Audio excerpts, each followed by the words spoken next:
নমস্কার। কথায় কথায় কথামৃত অনুষ্ঠানের 447তম পর্বে আপনাদের স্বাগত। আপনারা এই অনুষ্ঠান দেখছেন প্রাণারাম বাংলা ইউটিউব চ্যানেলে, যেখানে সপ্তাহের প্রত্যেক দিন সম্প্রচারিত হয় এই কথায় কথায় কথামৃত অনুষ্ঠানটি। শুরুর সময় থাকে রাত্রি 9টা, আর কোষ্ঠীপাথর প্রাণারাম ইউটিউব চ্যানেলে প্রত্যেক সপ্তাহের শনিবার সম্প্রচারিত হয় শ্রী শ্রী মায়ের কথা। শুরুর সময় থাকে সন্ধে 6টা। এই অনুষ্ঠানে শ্রী শ্রী রামকৃষ্ণ কথামৃততে আমরা গতকাল ছিলাম এবং আজকেও সানন্দে অবস্থান করব 28শে জুলাই 1885 প্রসঙ্গে। শ্রীরামকৃষ্ণ উত্তর কলকাতায় প্রথমে বলরাম বসু মহাশয়ের বাড়িতে, তারপরে শ্রীযুক্ত নন্দ বসু মহাশয়ের বাড়িতে উপস্থিত হয়েছিলেন। সেইখান থেকে আরেকটি স্থানে তিনি গমন করবেন, যে স্থানটি কথামৃতের মাধ্যমে এখন বিখ্যাত। আমরা সেই প্রসঙ্গে আজকে প্রবেশ করব শ্রী শ্রী রামকৃষ্ণ কথামৃততে, যার সূচনায় কথামৃতকার শ্রীযুক্ত মহেন্দ্রনাথ গুপ্ত বা শ্রীম বা মাস্টার মহাশয় উদ্ধৃত করেছেন, তব কথামৃতং তপ্ত জীবনং কবিভিরীরিতং কলমশাপহং শ্রবণমঙ্গলং শ্রীমদাততং ভুবি গৃণন্তি ये ভূরিদা জনাঃ। ঠাকুর বাগবাজারে একটি শোকাতুরা ব্রাহ্মণীর বাড়ি আসিয়াছেন। বাড়িটি পুরাতন ইষ্টক নির্মিত। বাড়ি প্রবেশ করিয়াই বাম দিকে গোয়াল ঘর, ছাদের উপর বসিবার স্থান হইয়াছে। ছাদে লোক কাতার দিয়া কেহ দাঁড়াইয়া কেহ বসিয়া আছেন। সকলেই উৎসুক কখন ঠাকুরকে দেখিবেন। এই শোকাতুরা ব্রাহ্মণী, একে আমরা আগে দক্ষিণেশ্বরে দেখতে পেয়েছি শ্রীরামকৃষ্ণের সমীপে। তার পরিচয় কথামৃতকার আগে দিয়েছেন কিছু কিছু, আর এখন দিচ্ছেন বিশেষভাবে। লিখছেন, ব্রাহ্মণীরা দুই ভগ্নী, দুইজনেই বিধবা। বাড়িতে এদের ভাইয়েরাও সপরিবারে থাকেন। ব্রাহ্মণীর একমাত্র কন্যা দেহত্যাগ করাতে তিনি যার পর নাই শোকাতুরা। আজ ঠাকুর গৃহে পদার্পণ করিবেন বলিয়া সমস্ত দিন উদ্যোগ করিতেছেন। যতক্ষণ ঠাকুর শ্রীযুক্ত নন্দ বসুর বাড়িতে ছিলেন, ততক্ষণ ব্রাহ্মণী ঘর বাহির করিতেছিলেন কখন তিনি আসেন। ঠাকুর বলিয়া দিয়াছিলেন যে নন্দ বসুর বাড়ি হইতে আসিয়া তাহার বাড়িতে আসিবেন। বিলম্ব হওয়াতে তিনি ভাবিতেছিলেন, তবে বুঝি ঠাকুর আসিবেন না।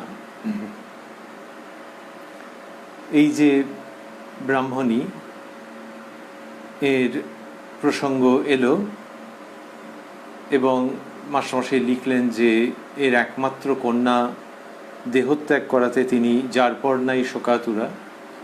ব্রাহ্মণীর নাম অন্নপূর্ণা দেবী।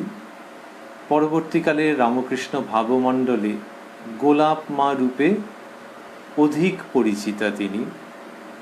শোকাতুরা ব্রাহ্মণীর জীবনে ওই শোকের পর্ব থেকে যে অশোক আস্বাদনের উপাখ্যানের সূচনা হয়েছিল, সেটি শ্রীরামকৃষ্ণ লীলার অন্যতম কাহিনী। তিনি তার কন্যার বিবাহ দিয়েছিলেন বিখ্যাত ঠাকুর পরিবারের সৌরীন্দ্র ঠাকুরের সঙ্গে, কিন্তু এই অকালে জামাইয়ের দেহত্যাগ এবং তারপরে ব্রাহ্মণীর চূড়ান্ত শোকসাগরে যেন নিমজ্জিত হয়ে যাওয়া। কিন্তু তিনি তলিয়ে যাননি, হারিয়ে যাননি, যেহেতু তাঁর জীবনে শ্রীরামকৃষ্ণের আবির্ভাব হয়েছিল। পরম পূজনীয়া শ্রীযুক্তা যোগিন মা গোলাপ মাকে নিয়ে, বা সেই সময়ের শোকাতুরা ব্রাহ্মণী তাকে নিয়ে শ্রীরামকৃষ্ণের কাছে উপস্থিত হয়েছিলেন। ওই যে তার নাম অন্নপূর্ণা দেবী বা গোলাপ সুন্দরী দেবী, ওইখান থেকেই গোলাপ মা। মাস্টারমশাই লিখছেন যে যতক্ষণ ঠাকুর শ্রীযুক্ত নন্দ বসুর বাড়িতে ছিলেন, ততক্ষণ ব্রাহ্মণী ঘর বাহির করিতেছিলেন কখন তিনি আসেন।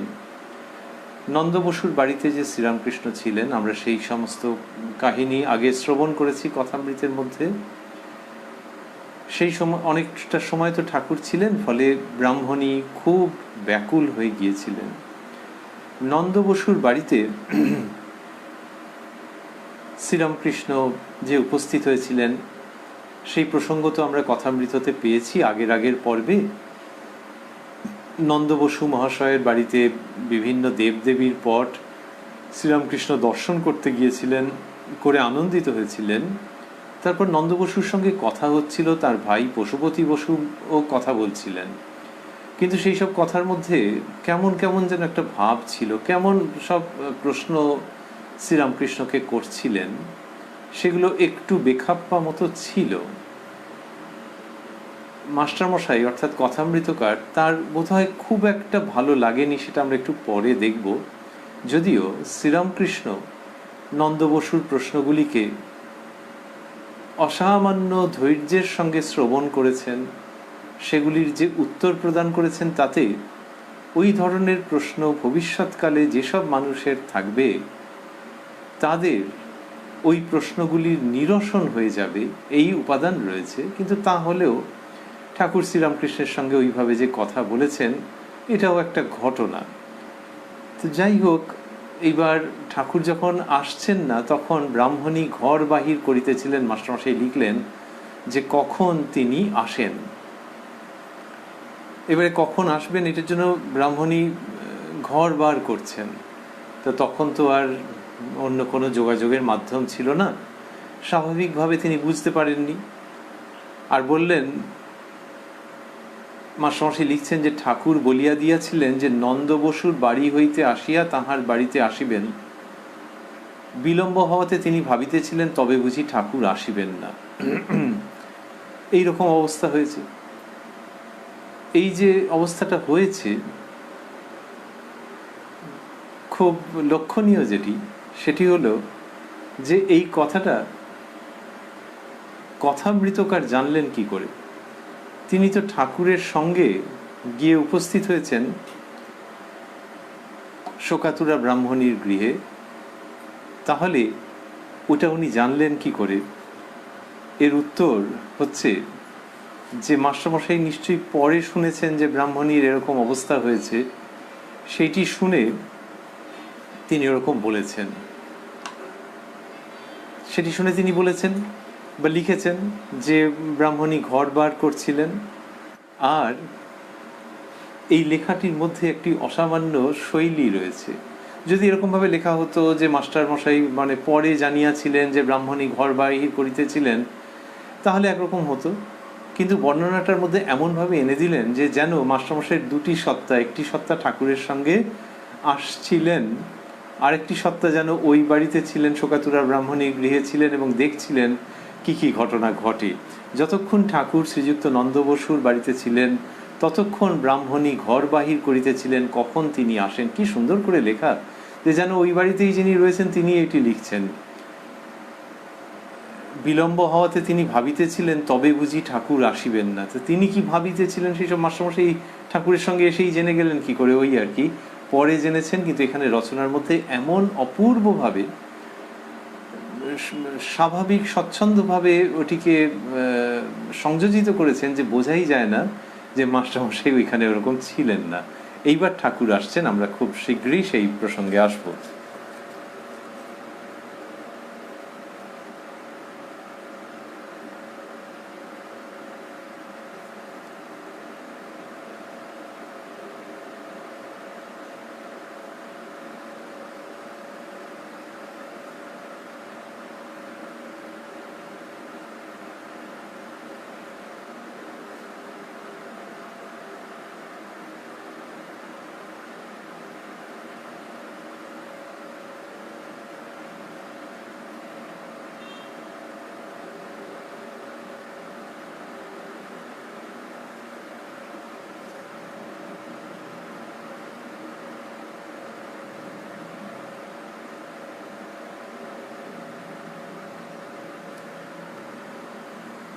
মাস্টারমশাই লিখছেন, ঠাকুর ভক্ত সঙ্গে আসিয়া ছাদের উপর বসিবার স্থানে আসন গ্রহণ করিলেন। কাছে মাদুরের উপর মাস্টার, নারায়ণ, যোগীন সেন, দেবেন্দ্র, যোগীন। কিয়ৎক্ষণ পরে ছোট নরেন প্রভৃতি অনেক ভক্তেরা আসিয়া জুটিলেন। ওই যে লিখলেন নারায়ণ, নারায়ণ হচ্ছেন মাস্টারমশাইয়ের ছাত্র এবং সবচেয়ে বড় পরিচয় হচ্ছে ঠাকুরের বিশেষ স্নেহভাজন একটি কম বয়সী ভক্ত ছেলে, যার লক্ষণ খুব ভালো, ঠাকুর তাকে খুব ভালোবেসেছেন। আর বললেন যে দেবেন্দ্র, যোগীন। দেবেন্দ্র মানে ইনি শ্রীযুক্ত দেবেন্দ্রনাথ মজুমদার, পরবর্তীকালে ইন্টালিতে বসবাস করেছেন, আগে আহিরিটোলায় থাকতেন।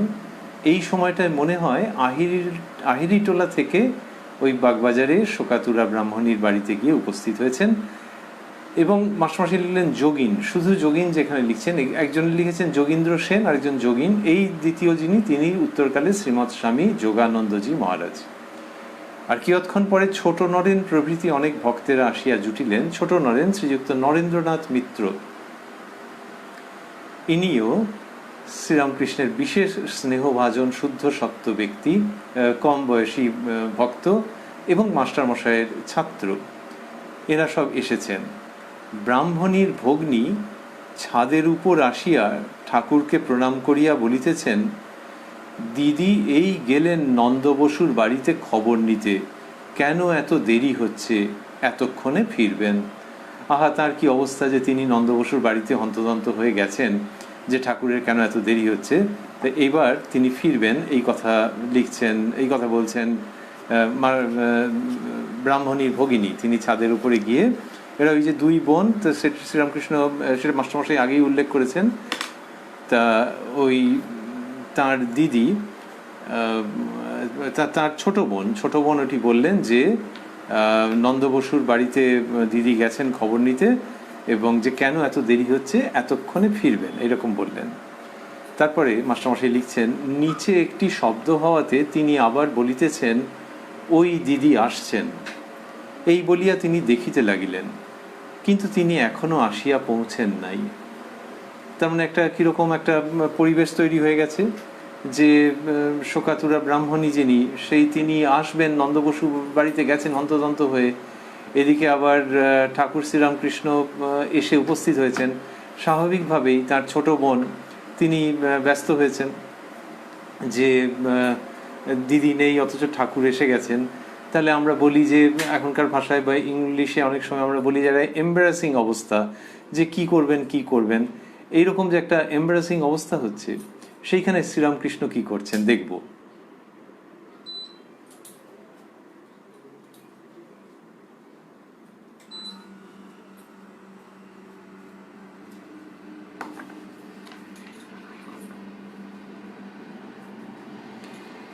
মাস্টারমশাই লিখছেন,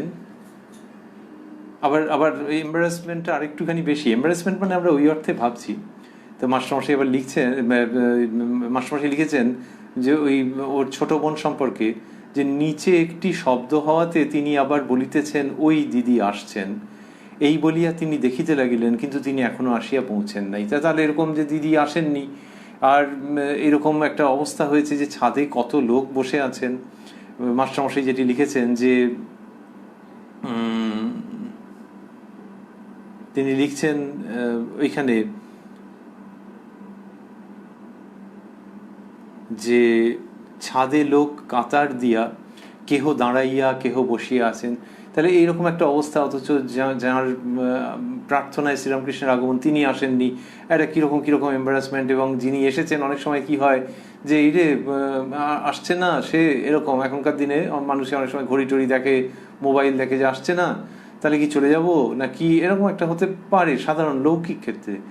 এবার আমরা দেখব শ্রীরামকৃষ্ণের প্রসঙ্গ। ঠাকুর সহাস্য বদন, ভক্ত পরিবৃত হইয়া বসিয়া আছেন, এই শান্ত মূর্তি। তিনি কোনো রকমভাবে বিচলিত নন, বুঝতেই পারছেন যে আহা, সে অপেক্ষা করে করে, আশঙ্কা করে করে আবার নন্দবোসের বাড়িতে গেছে, এবং তার শ্রীরামকৃষ্ণের কোনো আলাদা করে তাড়াহুড়ো নেই। তো মহৎ ব্যক্তির এই লক্ষণ যে তিনি নিজে ব্যস্ত হন না এবং অপরকে ব্যস্ত করেন না।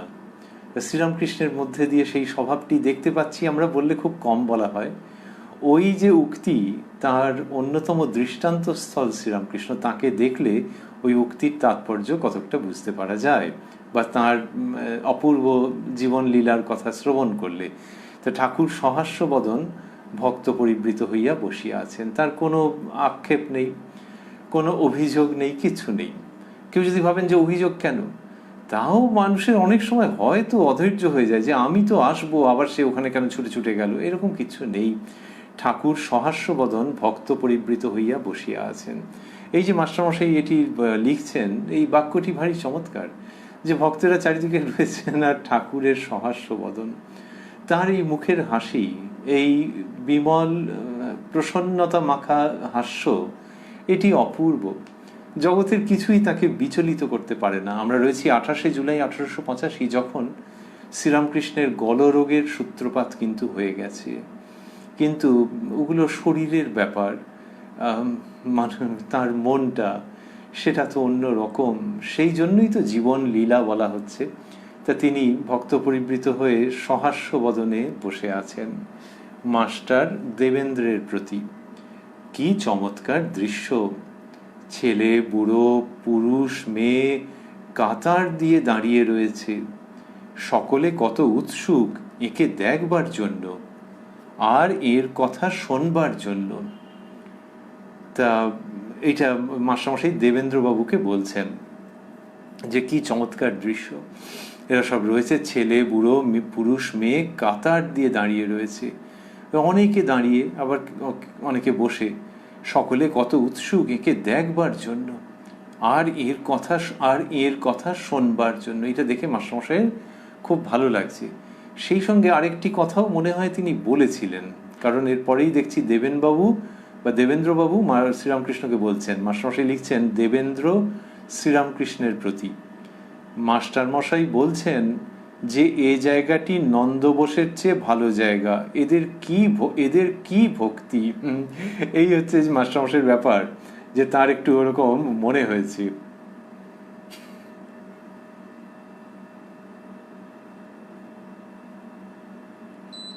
তার কিরকম মনে হয়েছে যে নন্দবসু অত্যন্ত ধনাঢ্য ব্যক্তি তো, কিন্তু এই যেটা হয়েছে যে তিনি কিরকম ভাবে সব কথা বলছিলেন, ঈশ্বর কি কৃপা করতে পারেন, তার কি কৃপা করবার শক্তি আছে, আরো নানান রকম সব বলেছেন। তো সেইখান থেকে শ্রীরামকৃষ্ণকে আবার বলেছেন আপনার এইটা করা ঠিক হয়নি, এই সমস্ত বলেছেন। তা মানুষটা এমনি ভালো, আর ঠাকুর শ্রীরামকৃষ্ণ তাকে কিরকম প্রশংসা করেছেন যে গৃহী লোক, তার যদি ঈশ্বরের দিকে মন থাকে তাহলে বুঝতে হবে যে 20 মণ পাথর সরিয়ে সে ডাকছে ঈশ্বরকে, এইসব বলেছেন তিনি। কিন্তু নন্দবসুর ওই রকম সমস্ত ব্যবহার, আবার একটু জলযোগ করাবেন, একটু মিষ্টি মুখ করাবেন, সেও কিছু কথা টথা তুলে, এইসব নিয়ে মাস্টারমশাই একটু অভিমান, অভিযোগ, আক্ষেপ আছে, থাকাটা স্বাভাবিক খুবই। আবার নন্দবসু মহাশয় শ্রীরামকৃষ্ণকে দর্শন করেছেন, তিনি তাঁর জায়গায় ধন্য। তাই এখানে দেবেন্দ্রবাবুকে মাস্টারমশাই যখন এটা বলেছেন যে কি চমৎকার দৃশ্য, তারপরেই দেবেন্দ্রবাবু শ্রীরামকৃষ্ণকে বলছেন যখন, তখন নিশ্চয়ই মাস্টারমশাই ফিস করে এই কথাটাও বলেছিলেন, বা তার হাবভাব থেকে দেবেনবাবু বুঝেছেন। বলছেন ঠাকুরকে যে মাস্টারমশাই বলছেন যে এই জায়গাটি নন্দবোসের চেয়ে ভালো জায়গা, এদের কি ভক্তি। আরেকটা দিক হচ্ছে যে শোকাতুরা ব্রাহ্মণীর যে বাড়ি, সেটা নন্দবসুর বাড়ির মতো নাকি তা নয়। এখানে লেখা রয়েছে তো যে বাড়িটি পুরাতন ইষ্টক নির্মিত। তো এই যে পুরনো ইটের বাড়ি, মানে পুরনো বাড়ি যাকে বলে, আর নন্দবসুর তো পেল্লায় বাড়ি, কিন্তু মাস্টারমশাই বলছেন এইখানটা ভালো। কেন ভালো? এই এত সব ভক্ত সব রয়েছেন শ্রীরামকৃষ্ণের কথা শোনবার জন্যে। তো তাহলে বাড়ি বিশাল হয়ে লাভ নেই, ওখানে অনেক স্পেস থেকে লাভ নেই, মনের মধ্যে স্পেস নিয়ে তো কথা। তা মাস্টারমশাই এরকম বলেছেন। তো সেটা যখন দেবেন্দ্রবাবু বললেন যে এই জায়গা, মাস্টারমশাই বলেছেন এই জায়গাটি নন্দবোসের চেয়ে ভালো জায়গা, এদের কি ভক্তি, তারপর মাস্টারমশাই লিখছেন ঠাকুর হাসিতেছেন। তিনি বুঝতে পারছেন মাস্টারমশাইয়ের মনের ভাবটা। তা হ্যাঁও বলেননি, নাও বলেননি, ঠাকুর হাসছেন। এইবার ব্রাহ্মণীর ভগ্নী বলিতেছেন ওই দিদি আসছেন। কি আনন্দের ব্যাপার! ব্রাহ্মণী আসিয়া ঠাকুরকে প্রণাম করিয়া কি বলিবেন কি করিবেন কিছুই ঠিক করিতে পারিতেছেন না। ব্রাহ্মণী অধীর হইয়া বলিতেছেন, ওগো আমি যে আহ্লাদে আর বাঁচি না গো, তোমরা সব বলো গো আমি কেমন করে বাঁচি।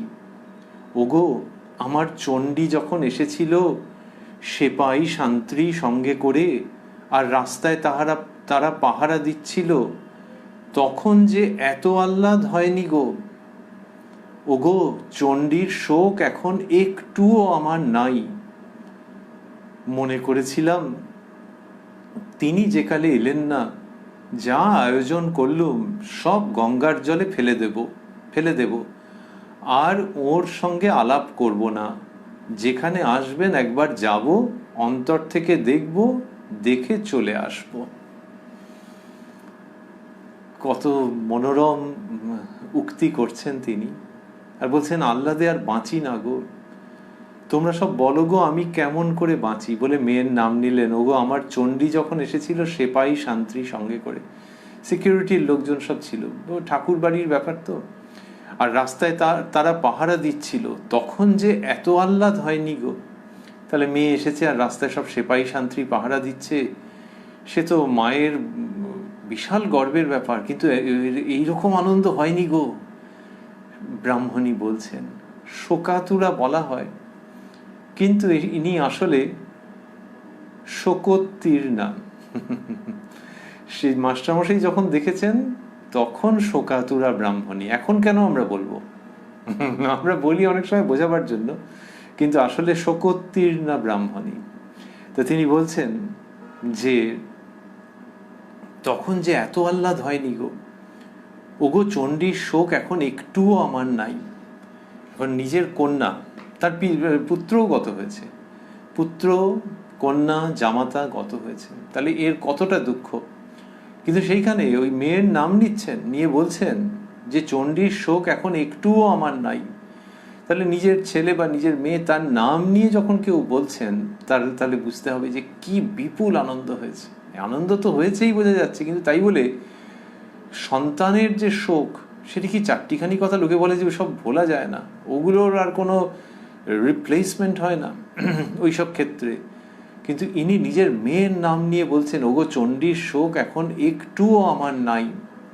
তারপরে বলছেন কিরকম অভিমানের কথা, কি চমৎকার। মনে করেছিলাম তিনি যেকালে এলেন না, যা আয়োজন করলুম সব গঙ্গার জলে ফেলে দেব, আহা, আর ওর সঙ্গে আলাপ করব না। যেখানে আসবেন একবার যাব, অন্তর থেকে দেখব, দেখে চলে আসব। কেন যাবেন? এত অভিমান যদি হলো যে উনি আসছেন না বলে সব গঙ্গার জলে ফেলে দেবেন, আর বলছেন ঠাকুরের সঙ্গে আলাপ করব না, তাহলে আবার যখন ঠাকুর আসবেন তখন যাবেন কেন? ওই যাবেন বলেছেন বলেই তো তিনি আমাদের প্রণম্যা।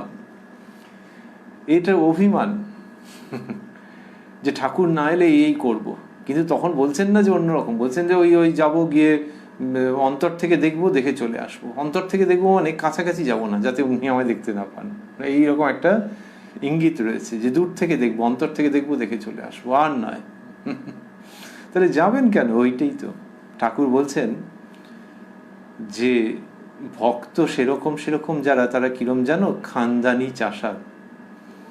খানদানি চাষা তারা কি করে, যদি কোনোবার ফসল না হয় তাহলে হাল ছাড়ে না, আবার পরের বছর চাষাবাদ করে। তার মানে কি, হাল ছাড়া মানে তিনি হয়তো ওই আর চাষাবাদ না করে একটা দোকান খুললেন।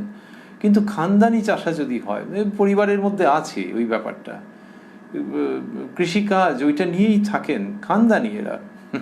ওই অর্থে খানদানি যে নিজের জায়গার থেকে নড়েন না, সহজে বিচলিত হন না, ওইটার মধ্যে অনেকটা নিজেকে নিবিষ্ট রাখেন, ওই ব্যাপারটির প্রতি শ্রদ্ধা আছে, ওই কাজের প্রতি। তো একবার চাষাবাদ হলো না বলে ছেড়ে দেবো? এই খানদানি চাষা যে শ্রীরামকৃষ্ণ বলছেন, খানদানি ভক্ত যে বোঝাচ্ছেন, সেই ইনি শোকোত্তীর্ণা ব্রাহ্মণী। শ্রীরামকৃষ্ণ আসার পর তো আনন্দ হয়েছে, কিন্তু তার আগের যে কথাগুলি বললেন, যে প্রতিজ্ঞা এবং প্রতিজ্ঞার মধ্যে যে ফাঁকগুলো, সেগুলো বাড়ি অপূর্ব। ফাঁক মানে অন্য অর্থে নয়, কিন্তু আর আমি এটা করবো না, শুধু একবার, এই শুধু একবার বলছেন, যেখানে সেখানে ধন্য, সেখানে ধন্য। যেখানে আসবেন একবার যাব, অন্তর থেকে দেখব, দেখে চলে আসব। এই বলে আবার নিজের সুখ আনন্দের প্রসঙ্গে আসছেন ব্রাহ্মণী, বলছেন, যাই সকলকে বলি, আয় রে আমার সুখ দেখে যা, যাই যোগিনকে বলি গে আমার ভাগ্যি দেখে যা। এই রকম আনন্দ হচ্ছে। আর আনন্দটা আরো বেড়েছে এই জন্যে যে ওই তো ভেবেছিলেন যে ঠাকুর আসবেনই না, ওই জন্য নন্দ বসুর বাড়িতে গেছেন। আর তখনকার দিনের রক্ষণশীল সমাজ, তার মাঝখানে ইনি আবার নন্দ বসুর বাড়িতে গেছেন। নন্দ বসুর বাড়িতে অত রকম ব্যাপার স্যাপার আছে, কতটা লজ্জা সরম, এই সমস্ত ভাবনা চিন্তা করতে করতে সংকোচকে উপেক্ষা করে, সংকোচকে অতিক্রম করে বেচারি গেছেন। তারপরে যখন বাড়ি এসে দেখছেন যে ঠাকুর এসে গেছেন, ব্রাহ্মণী আবার আনন্দে অধীর হইয়া বলিতেছেন, ওগো খেলাতে একটা টাকা দিয়ে, খেলাতে মানে মাস্টারমশাই লিখেছেন বন্ধনীর মধ্যে লটারিতে, ওগো খেলাতে একটা টাকা দিয়ে মুটে 1,00,000 টাকা পেয়েছিল। সে যেই শুনলে 1,00,000 টাকা পেয়েছি, অমনি আহ্লাদে মরে গিয়েছিল, সত্য সত্য মরে গিয়েছিল। ওগো আমার যে তাই হলো গো, তোমরা সকলে আশীর্বাদ করো, না হলে আমি সত্য সত্য মরে যাব। ধন্য শোকোত্তীর্ণা ব্রাহ্মণী। তিনি এই কথা বললেন যে লটারিতে 1,00,000 টাকা, 1 টাকা দিয়ে টিকিট কেটেছে, তারপরে 1,00,000 টাকা পেয়েছে, আর একজন মুটে। তার মানে নিজেকে ওই জায়গাটায় দেখাচ্ছেন। আর বললেন যে সে যেই শুনলে 1,00,000 টাকা পেয়েছি, অমনি আহ্লাদে মরে গিয়েছিল, সত্য সত্য মরে গিয়েছিল। কি আনন্দ হচ্ছে মানুষটার। ওগো আমার যে তাই হলো গো, তোমরা সকলে আশীর্বাদ করো, না হলে আমি সত্য সত্য মরে যাব। আনন্দে এটা বলছেন। আসলে সত্য সত্য মরে গেছে তার ভেতরের শোক। তিনি নবজীবন লাভ করেছেন। এই গোলাপ মা, তিনি ঠাকুরের এবং মায়ের যে স্নেহ, যে আশ্রয় লাভ করেছেন, তাতে তিনি অমর হয়ে আছেন। রামকৃষ্ণ সারদা লীলার মধ্যে গোলাপ মায়ের কি অপূর্ব একটি অক্ষয় স্থান। তাই ইনি সত্য সত্য ওই ভেতরের শোক মরে গেছে, অশোকের জন্ম হয়েছে। আর ওই যে বললেন যে মুটে, তাহলে মুটে, আরে দূর, সেরকমই ভাবটা হচ্ছে যে আমার কি এমন সুকৃতি আছে, আমার কি এমন সাধন আছে, একটু একটু আছে, সেটা ওই মুটের ওই 1 টাকা দিয়ে টিকিট কাটার মতো। 1 টাকা দিয়ে টিকিট কেটে 1,00,000 টাকা পেয়ে গেল। তো তেমনি আমার যেটুকুনি আছে, আর ইনি এই দেবকান্তি পুরুষ, এই অসামান্য দেব সত্তা, এই প্রসন্ন ঈশ্বর মূর্তি আমার বাড়িতে উপস্থিত হয়েছেন। 1 টাকার টিকিট কেটে 1,00,000 টাকা, তোমরা আশীর্বাদ করো, নাহলে আমি মরে যাবো, এরকম ভাবে বলছেন। যখন এসব বলেছেন, মাস্টারমশাই অভিভূত হয়ে গেছেন। তিনি লিখছেন, মণি ব্রাহ্মণীর আরতি ও ভাবের অবস্থা দেখিয়া মোহিত হইয়া গিয়াছেন। হঠাৎ মণি কথাটা চলে এলো। এর আগে মাস্টার কথাটা লিখছিলেন, এইখানে মণি প্রসঙ্গটি চলে এলো। এই একটু আগে আমরা পেয়েছি যে মাস্টার দেবেন্দ্রের প্রতি, আর দেবেন্দ্রবাবু বলেছেন মাস্টারমশাই বলছেন যে ইত্যাদি। এইখানে দুম করে মণি করে দিলেন। এই মাস্টারমশাইয়ের একটা শৈলী, যে তিনি যে কোথায় কোথায় আছেন এগুলো কি সব একবারে চোখে আঙুল দিয়ে বুঝিয়ে দিতে হবে নাকি? তোমরা ঠাকুর শ্রীরামকৃষ্ণের কথা, আপনারা ঠাকুর শ্রীরামকৃষ্ণের কথা শুনুন। উনি আপনি আপনি করে অনেক সময় বলতেন, তা আমি কোথায় আছি এগুলো খুঁজতে যাবেন না, এই যেন তার ভঙ্গি। হঠাৎ করে এখানে মণি আনলেন, কিন্তু প্রসঙ্গটি কি? মণি ব্রাহ্মণীর আরতি ও ভাবের অবস্থা দেখিয়া মোহিত হইয়া গিয়াছেন। তিনি তাহার পায়ের ধুলা লইতে গেলেন, তার মানে প্রণাম করতে গেলেন ব্রাহ্মণীকে। আহা কি চমৎকার, মাস্টারমশাই প্রণাম করতে যাচ্ছেন। তাহলে এমনিতে মাস্টারমশাই মানে তো নামেও প্রকাশ, পেশাসূত্রেও তাই। হেডমাস্টার তিনি, একসময় 3টে স্কুলের একসঙ্গে হেডমাস্টারি করেছেন। কৃতবিদ্য পুরুষ। শ্রীরামকৃষ্ণের কাছে যারা এসেছেন অন্তরঙ্গ, তাদের মধ্যে খুব বেশি যাদের লেখাপড়া, সেই জায়গাতে মাস্টারমশাইয়ের স্থান প্রথম 1, 2, 3 জনের মধ্যেই হবেন তিনি। তো তিনি এই ব্রাহ্মণীর পায়ের ধুলো নিতে যাচ্ছেন। লিখছেন যে তিনি তাহার পায়ের ধুলা লইতে গেলেন। ব্রাহ্মণী বলিতেছেন, সে কি গো? তিনি মণিকে প্রতিপ্রণাম করিলেন। ওইরকম মজার ভাবে, মানে একটা আনন্দের ভাবে তুমি তুমি করে বলছেন, সে কি গো, মানে কি করতে যাচ্ছ কি? তিনি প্রতি প্রণাম করিলেন। ব্রাহ্মণী ভক্তেরা আসিয়াছেন দেখিয়া আনন্দিত হইয়াছেন আর বলিতেছেন, তোমরা সব এসেছ, ছোট নরেনকে এনেছি। বলি, তা না হলে হাসবে কে? ওই ছোট নরেন খুব হাসেন, আর সেইটাতে অন্যরাও হাসেন মানে সবসময় যেটা মজার কথা বলে হাসেন তা নয়, কিন্তু এমন একটা কিছু বললেন, মানে কম বয়সী ছেলে তখন, এমন ভাবে বললে সবাই হেসে ফেললো। তো শ্রীরামকৃষ্ণের উপস্থিতিতে একজন হাসাচ্ছেন, হাসির কথা বলছেন, আবার ঠাকুর যখন হাসাতেন তখনও ছোট নরেন, আরে বাবা, ছোট নরেন, পল্টু, এরা সব হেসে প্রায় গড়াগড়ি খাওয়ার মতো অবস্থা। আবার ছোট নরেনের কথা যে বিশেষভাবে খুব হাসাতেও পারে, এক একজন আছে তো যে নির্মল হাস্যরসের সৃষ্টি করছে। তা বলছেন যে তোমরা সব, ব্রাহ্মণী বলছেন, তোমরা সব এসেছো, ছোট নরেনকে এনেছি। বলি, তা না হলে হাসবে কে? ব্রাহ্মণী এইরূপ কথাবার্তা কহিতেছেন, উহার ভগিনী আসিয়া ব্যস্ত হইয়া বলিতেছেন, দিদি এসো না, তুমি এখানে দাঁড়ায় থাকলে কি হয়, নিচে এসো, আমরা কি একলা পারি? নিচে সব বন্দোবস্ত হচ্ছে তো। তা আর দিদি যান কি করে, তিনি ঠাকুরের কাছে রয়েছেন। এই যে দিদি ঠাকুরের কাছে রয়েছেন আর বোনটি এসে ওরকম বলছেন আমরা কি একলা পারি, আর ঠাকুর শ্রীরামকৃষ্ণ যেন আনন্দিত যে দিদি তো এখানে আছে, সে তো মানে আসল আনন্দ তো সেই পাচ্ছে।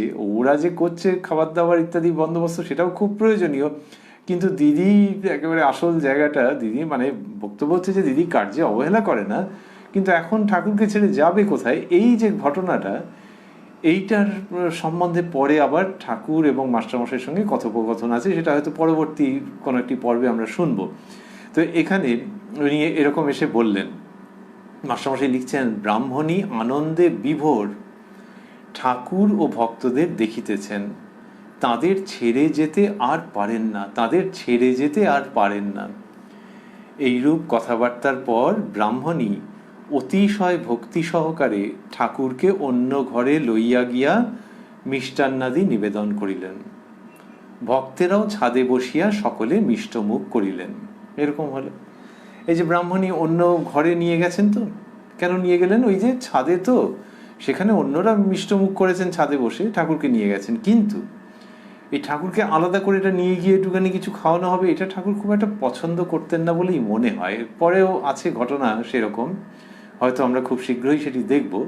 তো এখানে ওই ছাদের মধ্যে না করে নিয়ে গেছেন খুব প্রার্থনা করে, কিন্তু না হলে অন্তঃপুরে যাবেন, গিয়ে সেখানে একটু কিছু গ্রহণ করবেন, এটা ঠাকুরের খুব একটা স্বভাবের মধ্যে ছিল না। তিনি যদি যেতেনও কোনো ভক্তগৃহে, তাহলে অল্প সময়ের মধ্যেই চলে আসতেন। তো যাই হোক, এখানে হচ্ছে যে ব্রাহ্মণী অতিশয় ভক্তি সহকারে ঠাকুরকে অন্য ঘরে লইয়া গিয়া মিষ্টান্নাদি নিবেদন করিলেন, ভক্তেরাও ছাদে বসিয়া সকলে মিষ্টমুখ করিলেন। কি আনন্দের পরিবেশ! আরে ইটের বাড়ি, কিন্তু সেখানে স্বর্গীয় আনন্দ তার যেন ঢেউ খেলে যাচ্ছে। রাত প্রায় 8টা হইল, ঠাকুর বিদায় গ্রহণ করিতেছেন। তো 8টা হয়েছে তো, কারণ ওই যে বলরাম বাবুর বাড়িতে এসছেন, ওখান থেকে নন্দ বসুর বাড়িতে গেছেন, গিয়ে তারপরে এর ব্রাহ্মণীর বাড়িতে এসছেন, এইসব করতে করতে রাত প্রায় 8টা হইল। ঠাকুর বিদায় গ্রহণ করিতেছেন। নিচের তলায় ঘরের কোলে বারান্দা, নিচের তলায় ঘরের কোলে বারান্দা, বারান্দা দিয়া পশ্চিমাস্য হইয়া উঠানে আসিতে হয়। তাহার পর গোয়াল ঘর ডান দিকে রাখিয়া সদর দরজায় আসিতে হয়। ঠাকুর যখন বারান্দা দিয়া ভক্ত সঙ্গে সদর দরজার দিকে আসিতেছেন, তখন ব্রাহ্মণী উচ্চ ঈশ্বরে ডাকিতেছেন, ও বউ, শীঘ্র পায়ের ধুলা নিবি আয়। বউ ঠাকুরানী প্রণাম করিলেন। ব্রাহ্মণীর একটি ভাইও আসিয়া প্রণাম করিলেন। ব্রাহ্মণী ঠাকুরকে বলিতেছেন, এই আরেকটি ভাই মুখ্যু। শ্রীরামকৃষ্ণ, না না, সব ভালো মানুষ। এরকম হয়েছে।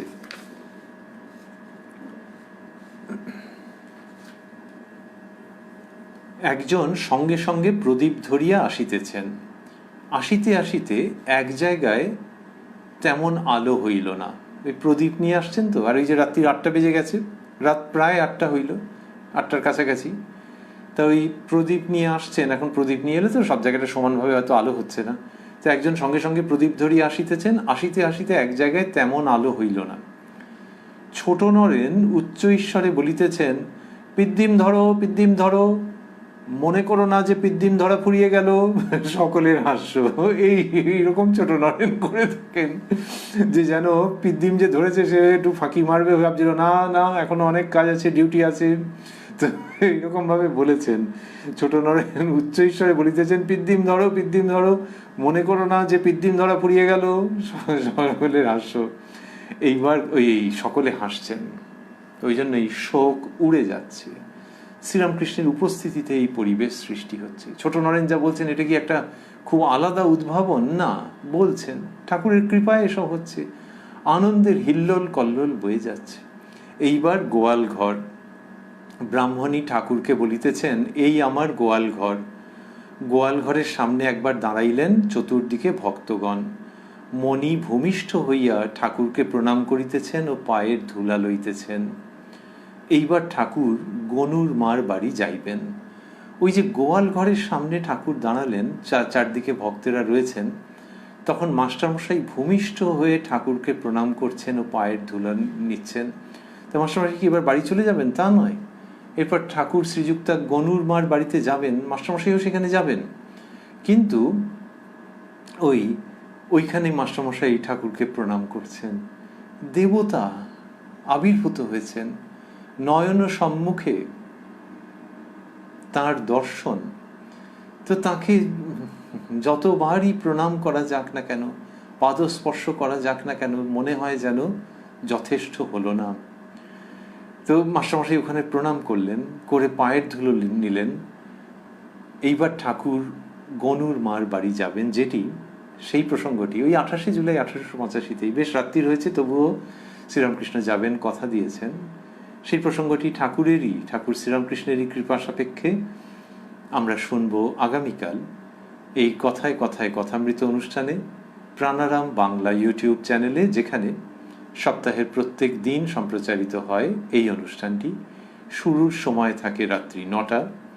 আর কোষ্ঠীপাথর প্রাণারাম ইউটিউব চ্যানেলে প্রত্যেক সপ্তাহের শনিবার সম্প্রচারিত হয় শ্রী শ্রী মায়ের কথা। শুরুর সময় থাকে সন্ধে 6টা। আমরা রয়েছি উদ্বোধন কার্যালয়ে প্রকাশিত শ্রী শ্রী রামকৃষ্ণ কথামৃতের 885 পৃষ্ঠায়।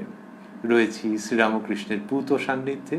শেষ করতে করতে ভাবছি যে ওই শোকাতুরা ব্রাহ্মণীর বাড়ি, সেইখানে শ্রীরামকৃষ্ণের আগমন, এটি আজকে আমরা শুনছিলাম। ব্রাহ্মণী অধীর হয়ে চলে গিয়েছিলেন নন্দ বসুর বাড়িতে, যে ঠাকুর কি তাহলে আর আসবেন না? তারপরে যখন তিনি ফিরেছেন, দেখছেন ঠাকুর উপস্থিত হয়েছেন। তার উপস্থিত হওয়া মানে তো অন্য রকমের আনন্দ, এবং সেইখানে ব্রাহ্মণী তার সেই আনন্দ ব্যক্ত করছেন। মাঝখানে আমরা পেয়েছি যে মাস্টারমশাইয়ের মনোভাব, যে নন্দ বসুর থেকে এই জায়গাটি ভালো, এত সব ভক্ত রয়েছেন, অধীর আগ্রহে ঠাকুরের জন্য অপেক্ষা করছেন। আর ব্রাহ্মণী এসে বললেন যে তিনি আনন্দে যেন মরে যাচ্ছেন, এরকম বললেন, এবং বললেন যে সেই মুটে 1 টাকা দিয়ে 1 লাখ টাকা পেয়েছিল, সে সত্য সত্য মরে গিয়েছিল, আর আমাকে তোমরা আশীর্বাদ করো, নাহলে মরে যাবো। আর বললেন যে যখন মেয়ের আগমন হয়েছিল তখন যে আনন্দ হয়েছিল তার থেকেও বেশি আনন্দ হচ্ছে। আর বলছেন যে চণ্ডীর শোক আমার একটুও নাই।